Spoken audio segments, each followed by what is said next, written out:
casi ninguno, porque llevamos más de 2 años. Así que lo que hace Dios es formar una nación a partir de 12 hermanos, con el propósito de mejorar la humanidad y no tener que destruirla. Ha estado cultivando a esta familia durante 400 años en el invernadero egipcio de grandes pastos y riquezas naturales. Un sitio donde podían expandirse, donde el Nilo traía todos los años grandes riquezas, regaba toda la tierra. Así que estos 2 hermanos se convierten en una nación con cientos de miles de personas. Sin embargo, egipcio es un imperio brutal. Bueno, toda la humanidad era una humanidad brutal. Siempre tenemos espejismos de que la humanidad puede mejorar hasta que empieza la próxima guerra, ¿verdad? Así que nos encontramos en 1300 antes de Cristo, más o menos, 1300, es decir, hace 2300 años. Egipto es un imperio esclavista. Y a pesar de que Dios coge a esta nueva nación y organiza la mayor huida de la historia, no consigue quitar la esclavitud del corazón del pueblo. Saca a los esclavos, pero la esclavitud del corazón del pueblo no lo puede quitar. Esta nación tiene una mentalidad de esclavo y prefiere la dureza de la esclavitud que la incertidumbre de la libertad. Para que lo pongamos en nuestro contexto, para que veáis cómo pensaban más o menos. Me quedo en esta porquería de trabajo que cobro muy poco, pero que mi sueldo es seguro y puede pagar mi comida, mis hábitos y mis vicios, o me voy voluntariamente sin paro y me tiro a la dura aventura de comenzar mi propia empresa con la esperanza de una vida mejor. Salvando las grandes distancias y los 2300 años, es más o menos lo que ellos pensaban. La generación de Moisés definitivamente prefería la cotidianidad del infrasueldo fijo que pagaba los viejos vicios que ir ahora a un desierto de autonomía con sueños de mejora que parece que nunca llegaban. Parece que al día siguiente se volvían a quedar sin agua y mejoraban, pero al día siguiente parecía que el sueño se iba alejando y alejando. ¿Por qué es tan difícil para muchas personas, entendiendo el Evangelio, tomar una decisión por Cristo? Porque en realidad seguir a Dios siempre es un paso hacia lo desconocido. Me quedo con mi vida donde hay ciertas cosas que sé que no están bien, pero me traen tanto confort, es lo que conozco, o intento vivir una vida de santidad en la que puede que no esté cómodo, en la que es diferente, en la que me intento apartar de cosas que realmente me tiran. Dios siempre es un terreno inexplorado para un pecador. Y tomar esa decisión a veces es muy difícil. Estaba dando un retiro de otra iglesia y un señor muy, muy flaquito y me dice, no, he engordado 10 kilos. Digo, pues, agüita como estaría, ¿no? Me dice, estuve 30 años en las drogas. Había conocido el mensaje de Jesús en este centro y en este centro y en este centro. Pero no fue hasta mi último centro en el que decidí seguir a Jesús. Y me dice, ¿sabes cuál era mi problema? Que yo creía que si seguía a Jesús perdería lo que más me gustaba. Y no me daba cuenta que al conocerlo a Él, lo que más me gustaba iba a ser Cristo. Tenemos que decidir entre lo que creemos que nos gusta o lo que Dios nos asegura que será nuestro mayor anhelo, que es Él. De repente todo lo que deseábamos, todo lo que nos hacía sentir cómodo, todas esas cosas que en el fondo sabíamos que no era lo mejor, se convierten en nada una vez que saboreamos a Cristo. Lo desconocido se convierte en lo más amado. Y el pueblo de Israel no le dio la oportunidad a Dios de ser lo mejor en sus vidas. Así que Dios tiene que hacer pasar toda esta generación con corazones de esclavos. Y nos encontramos en número 32, donde la nueva generación está a punto de conquistar la tierra. Esta generación, en los capítulos anteriores, vemos como ya se están repartiendo la tierra, como las hijas de Zelofeat ya están diciendo, oye, pero nosotros no tenemos hermanos, nosotros también queremos tierra. Se estaban apropiando de las promesas de Dios para sus vidas. Estaban lanzados para lanzarse a lo desconocido y seguir al invisible. Para así convertir Canaán, un lugar tremendamente corrompido, en una nación ejemplo para las naciones y que iba a convertirse realmente, si ellos seguían a Dios, en bendición para todo este mundo. Así que nos encontramos en el capítulo 32. La generación anterior ya ha desaparecido o va a desaparecer. Queda Moisés, Aarón, Josué y Caleb. La nueva generación tiene otra conciencia. Han nacido ya libres o ya llevan la mayor parte de su tiempo libres. Empiezan a pensar en los planes de Dios, en la grandeza que Dios quiere para ellos y quieren estas promesas, este cambio, esta santidad para convertirse en la nación que Dios quería.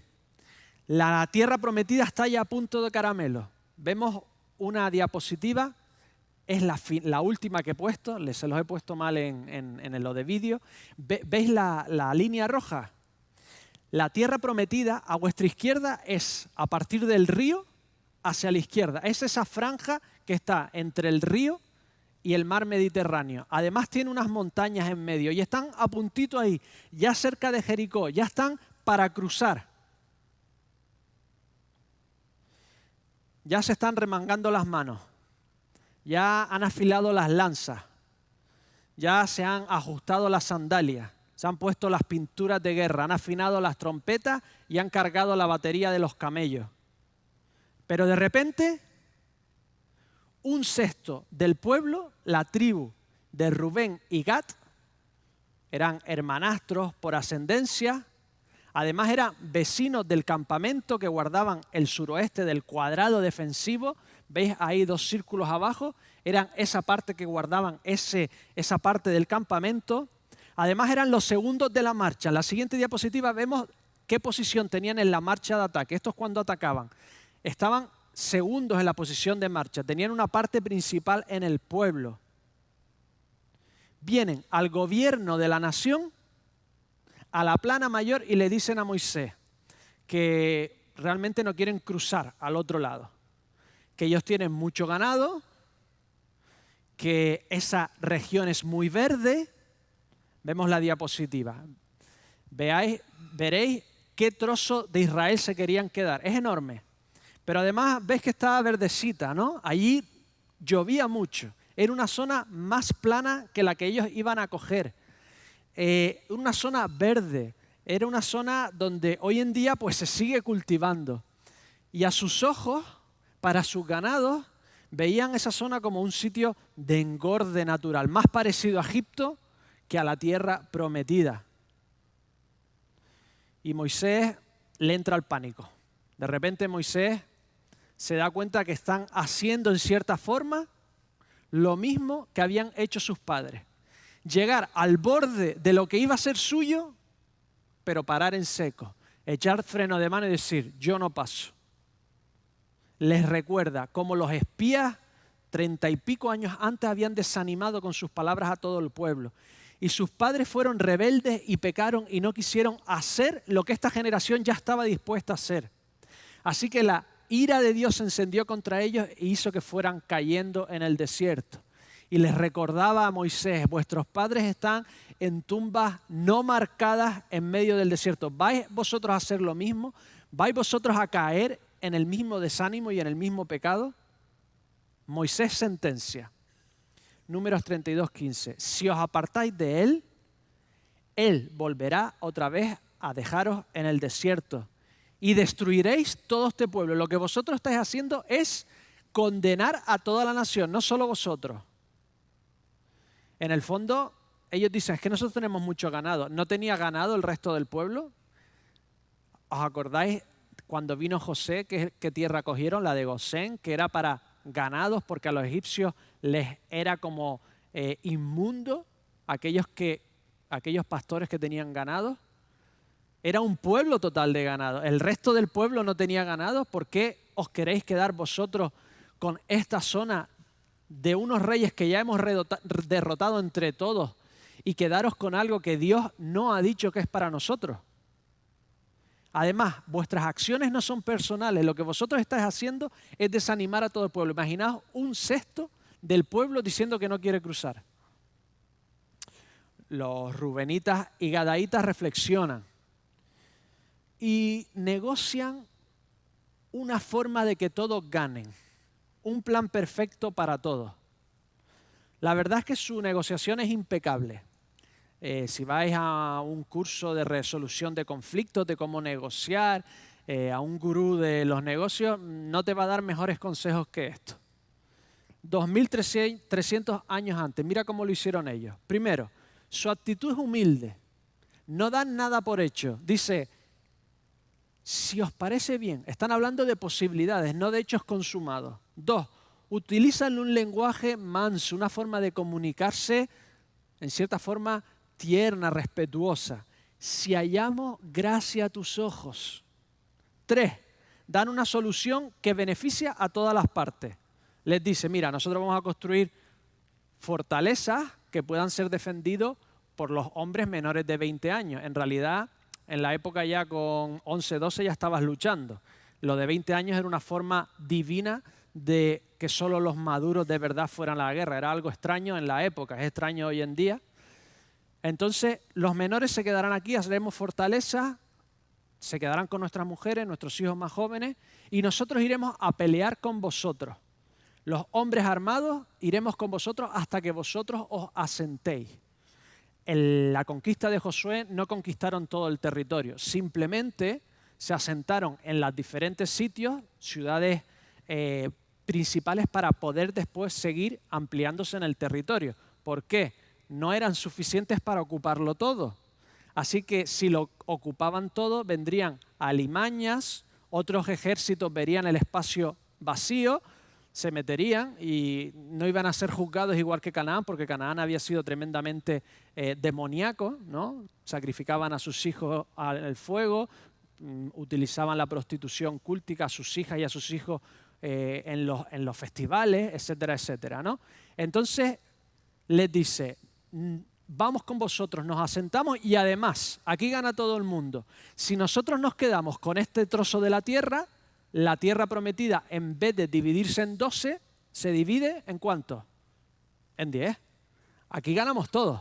Nosotros nos quedamos con este trozo y vosotros os repartís la tierra en 10. ¿Qué es lo que pasa en el siguiente capítulo? Los siguientes capítulos vuelven a repartirse la tierra porque ahora es entre 10 y no entre 12. Una forma bastante adecuada de hacer una negociación, ¿no? Si tienes que negociar algo con tus familiares, con tu esposa, con tus hijos, parece una forma muy adecuada de hacer las cosas. Todos ganamos, ¿no? Es tal así que Moisés se lo concede. Pues venga, vamos a hacerlo. Pero les advierte. Números 32, 23, el versículo 23. Lo hemos oído todos, incluso si no te has criado en una iglesia, lo has oído, en forma de refrán. Pero si no lo hacéis, entonces habréis pecado ante el Señor. Y sabed que vuestro pecado os alcanzará. Lo hemos oído siempre, ahora sabemos el contexto. Haz lo correcto o tu pecado te alcanzará. Cumple tus promesas a Dios o terminarás recibiendo lo malo que has sembrado. Igual que la bondad se recompensa, la maldad se castiga. Igual que lo bueno tiene fruto, lo malo también tiene fruto. Además, este versículo establece que no hay pecado oculto que no te vaya a afectar. No por hacerlo a escondidas no te va a afectar. Todo lo que hagas a escondidas en realidad afecta a tu carácter. Y tu carácter es lo que le muestra después a los demás. El pescado. El pescado siempre huele. No hay forma de esconderlo, que al final el pecado escondido en la tierra, dice uno, son titulares en el cielo.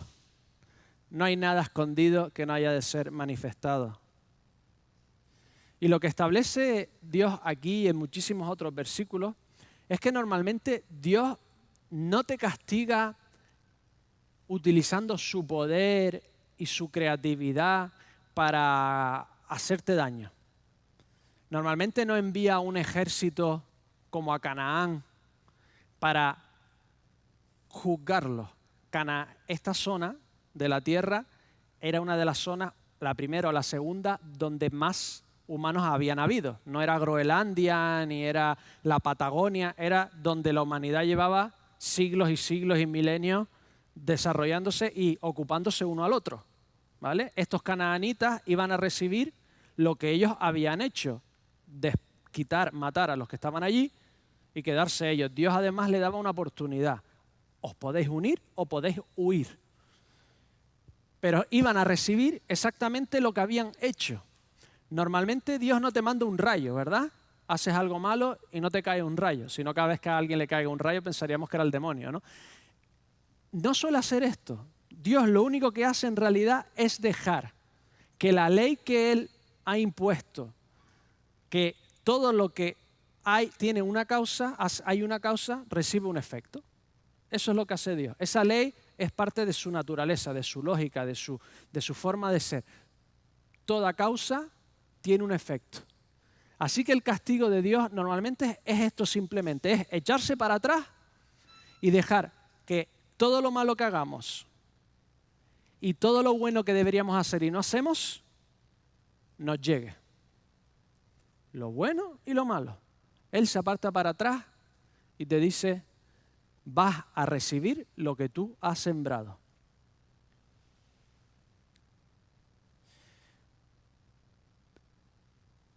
Y claro, siempre me vienen ejemplos pastorales que he vivido y que veo, ¿no?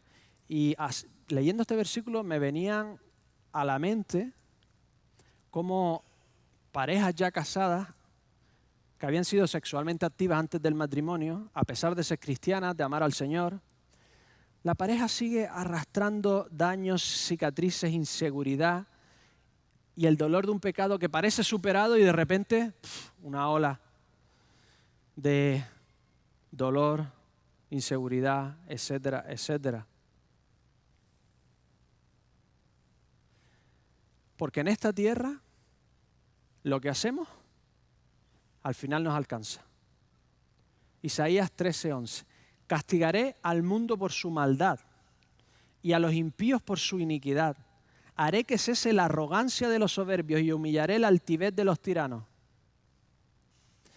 C.S. Lewis nos planteaba el infierno de esta forma. A veces pensamos que Dios en el infierno lo que va a hacer es utilizar su poder y utilizar su creatividad para infligir el mayor daño posible.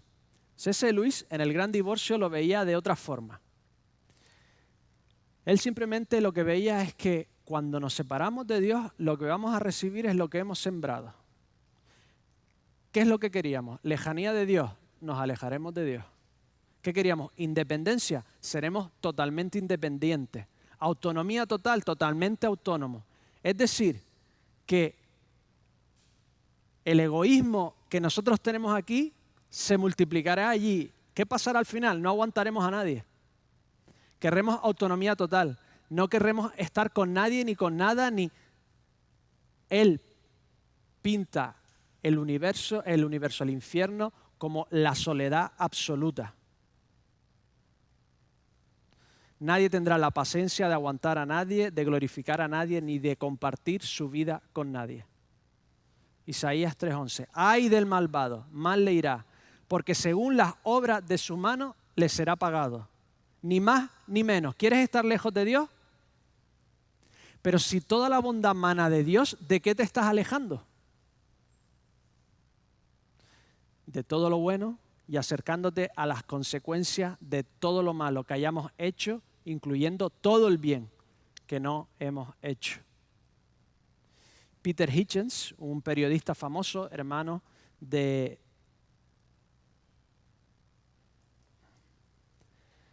el famoso es su hermano.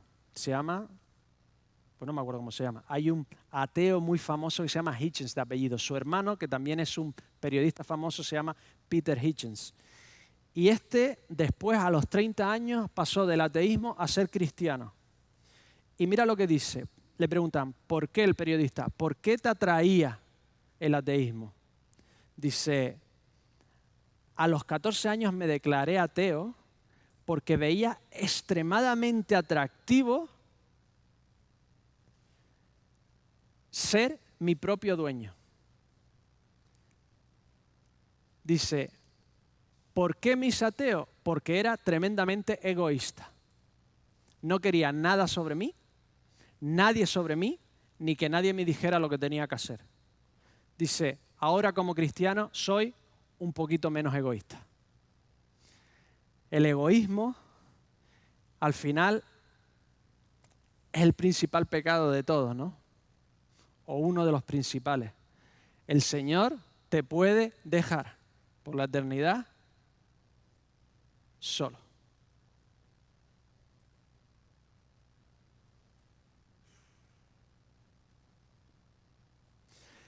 La salvación, ¿sabes qué es?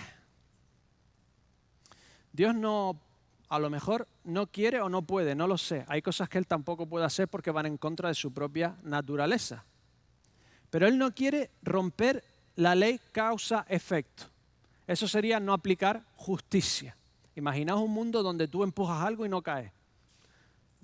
Donde tú haces algo y no produce. Sería una forma un poco casi imposible de pensar un mundo así. Y Dios no quiere romper esa ley. Así que ¿sabes lo que hace? Lo que hace no es romper causa-efecto. Lo que hace es cambiar los agentes que reciben los efectos de las causas. La muerte que yo he provocado, el no seguir viviendo con Dios por toda la eternidad, la muerte que yo he provocado, le afecta a Cristo en la cruz.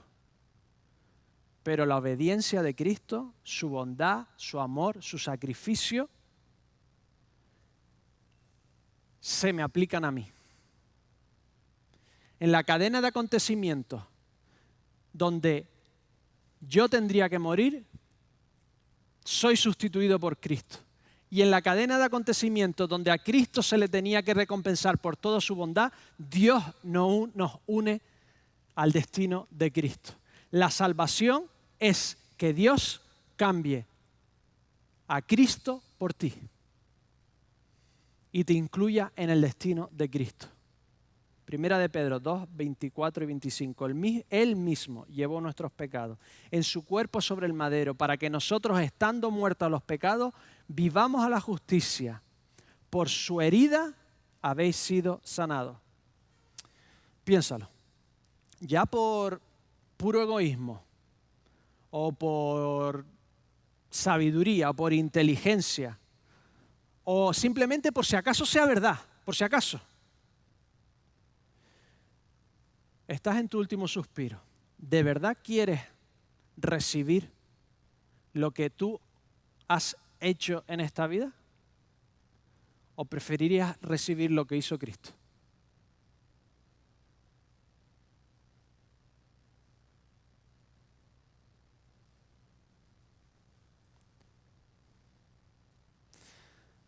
Yo lo tengo claro. Porque solo en Él mis pecados nunca me alcanzarán. Solo en Él lo que me alcanzará será una marejada de gloria que yo no provoqué.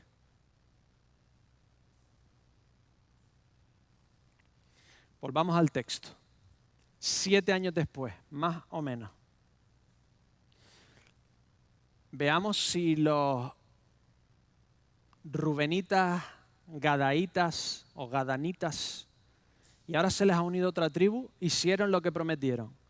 Entonces Josué llamó a los rubenitas y a los gaditas y a la media tribu de Manasés y les dijo: vosotros habéis guardado todo lo que Moisés, siervo del Señor, os mandó, y habéis obedecido a mi voz en todo lo que os he mandado.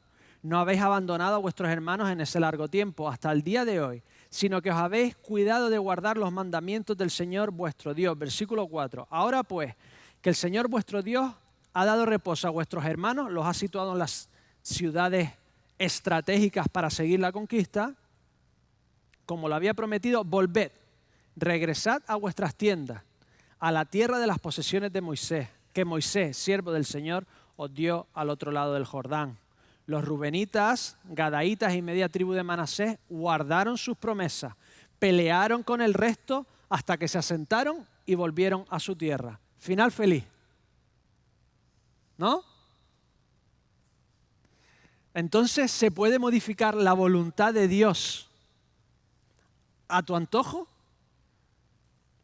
Repito, ¿se puede modificar la voluntad de Dios y salir indemne, sin un rasguño, disfrutando de todas las bendiciones de Dios?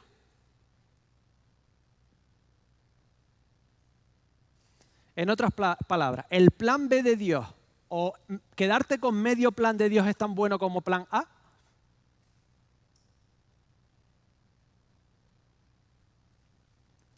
Tenéis una intuición ya, ¿no? Vamos a ver lo que pasó con ellos. 1. En Josué 22 los envían a su tierra de vuelta, cruzan el río y construyen un recordatorio con piedra. Y las otras 10 tribus casi se los cargan porque se creían que iban a empezar otro altar.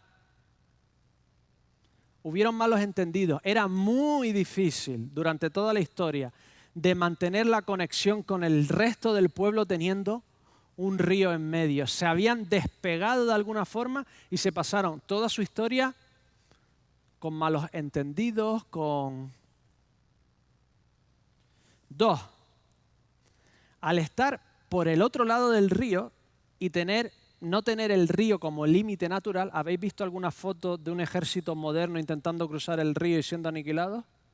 Hoy en día es difícil cruzar un río para un ejército. Imaginaros hace 2300 años. Como no tenían ese río y después las montañas que tenían en la tierra prometida y el mar Mediterráneo, se pasaron toda su historia peleando contra los ejércitos que venían de fuera. Mientras que sus hermanos tuvieron épocas de paz, ellos tuvieron siempre guerra continua. No disfrutaron de los periodos de paz como sus hermanos lo habían disfrutado. Fue tal así que se convirtieron en tales guerreros, siempre guerreando, que en Primera de Crónicas David los utiliza como fuerzas especiales. La paz destinada para este pueblo, para ellos se convirtió en guerra continua. Su comodidad, 3. Su comodidad de quedarse en esa tierra porque era verde. Contagia a media tribu de Manasés. No solo ellos dos, sino que otra media tribu de Manasés, es decir, 1/5 del pueblo se queda al otro lado del río. Moisés tenía razón. Lo que ellos iban a hacer iba a afectar a otros, porque siempre lo que haces afecta a otros. Tus acciones nunca son individuales, siempre nos afectan a los demás. Mis acciones nunca me afectan a mí solo, siempre os afectan a vosotros. Piensa en esto, a mí me hizo pensar mucho.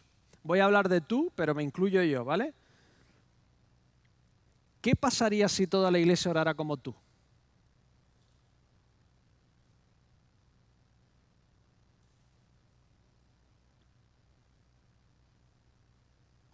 ¿Qué pasaría si toda la iglesia invitara a gente como tú o invitara a gente a Cristo como tú? ¿Qué pasaría si toda la iglesia se involucrara como tú? O participara como tú? O se relacionara como tú? O ofrendara como tú? ¿O como yo? ¿Existiría la iglesia de Salou? ¿Por qué pensamos que yo individualmente me puedo abstener y tener un trato especial y no involucrarme? Que sé que el resto, si todos hicieran lo mismo, nos iría bastante mal.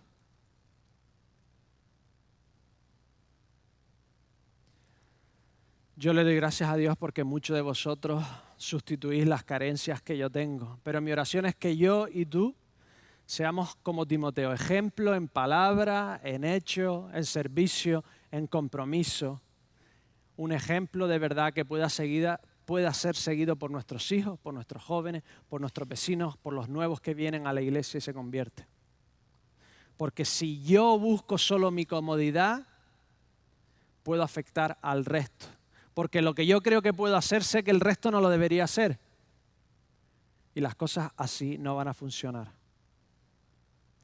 Cuarto, su posición alejada de las montañas y del límite del río, sin borde natural de defensa contra los enemigos, hacen que sean los primeros en caer en las invasiones de los imperios, babilonios, griegos, romanos. Los primeros en caer fueron ellos.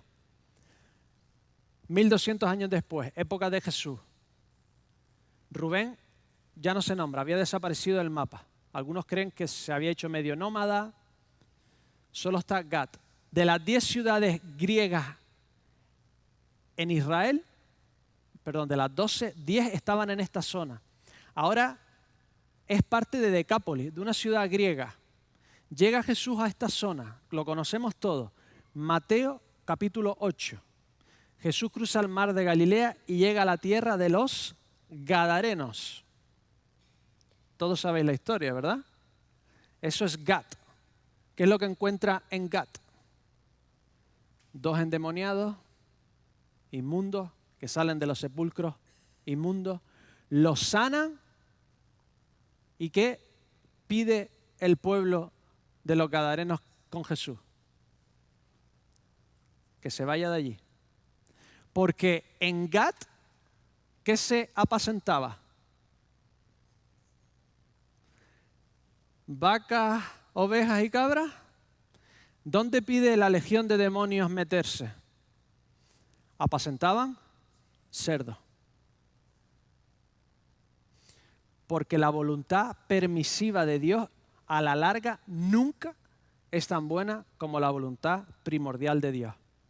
El plan de Dios A para tu vida a la larga siempre es mejor que cualquier cosa que tú deseas aquí y ahora. Porque tú crees que puedes estar engordando tu bolsillo, tus relaciones, o vas a recibir el amor que tanto anhelas, pero al final en vez de engordar tus becerros, tus cabras y tus ovejas, terminas engordando cerdos.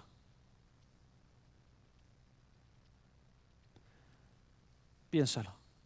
¿Cuál fue el plan A de Dios para tu vida? ¿Qué pasó?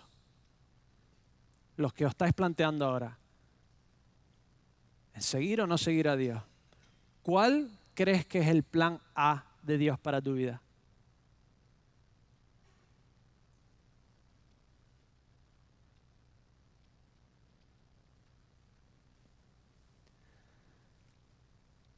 ¿Hay alguno aquí que siempre haya seguido plan A de Dios? ¿Que nunca se haya equivocado?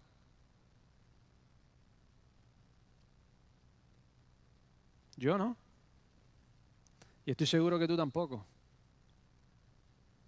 El plan de Dios siempre es mejor. Pero ¿sabes qué?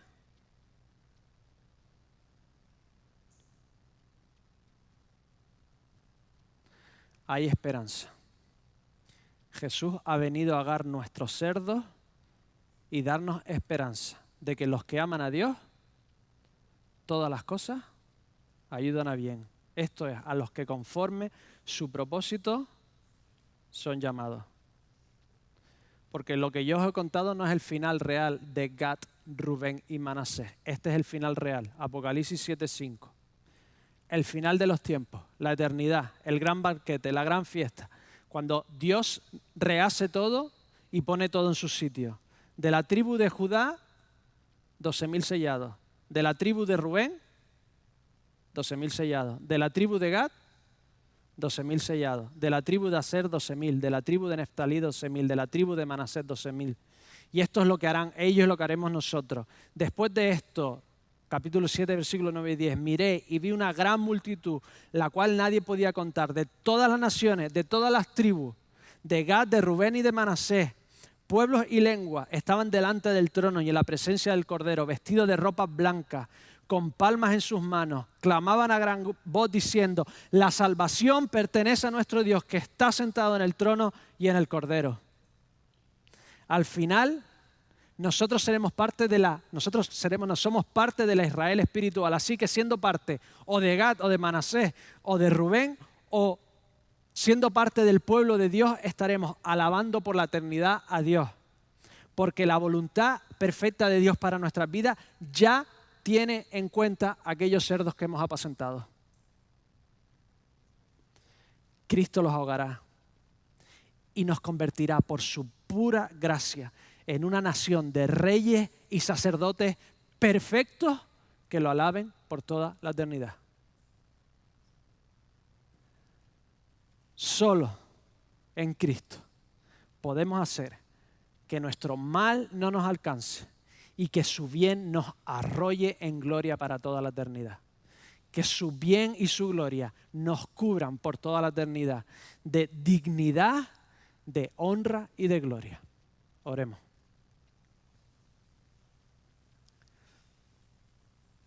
Dios de los cielos, gracias, porque no tengo que sufrir lo que hago en tu nombre, Señor. Gracias porque en esta tierra no paras todas las consecuencias de lo que hago para que corrija, para que cambie el rumbo, para que comprenda a otros.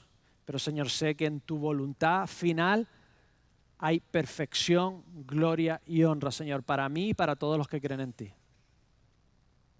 Dios de los cielos, te pido que si alguien aquí no se ha dado cuenta que tu final es mejor que el suyo, Señor, que se ponga de rodillas y clama a gran voz: Señor, quiero tu final y no el mío. Te lo pido todo en el nombre del Señor Jesús. Amén. Amén. Nos vamos a poner de pie.